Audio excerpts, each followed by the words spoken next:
God has entrusted his people with his message. And that message is found in the everlasting Gospels, that we would fear God and give glory to him, for the hour of his judgment has come, and that we would call all the world to forsake the broken systems of this world because Babylon has fallen, and that we would encourage people to have the faith of Jesus and to be faithful to the commandments of God as God writes them on their hearts. And Peter instructs us that we should be ready always to give an answer for the hope that is within us. And in this present day and age, it's sometimes hard to live like that as Christians, because there is an antagonism that we can feel in this world that is against the principles of Christianity, against the principles of our faith which we hold dear.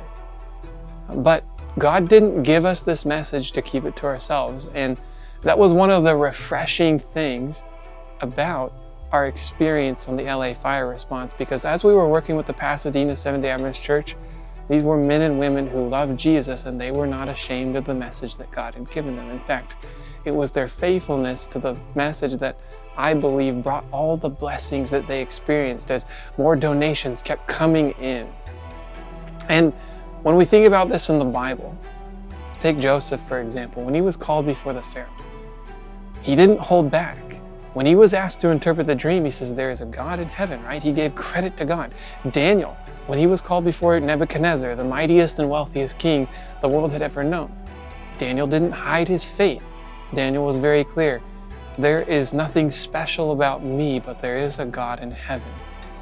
And so every time God's people have been faithful to the message and the mission that God has given them, it allows God to work in a way that he wouldn't otherwise be able to. And so faithfulness to our message and mission is actually the key to our success. It's our tactical advantage that we would be faithful to Christ in every opportunity, that when disasters and calamities fall upon the world, we would go forward, not only practically meeting people's needs, proclaiming the everlasting gospel and seeing souls find hope and answers that are real and lasting.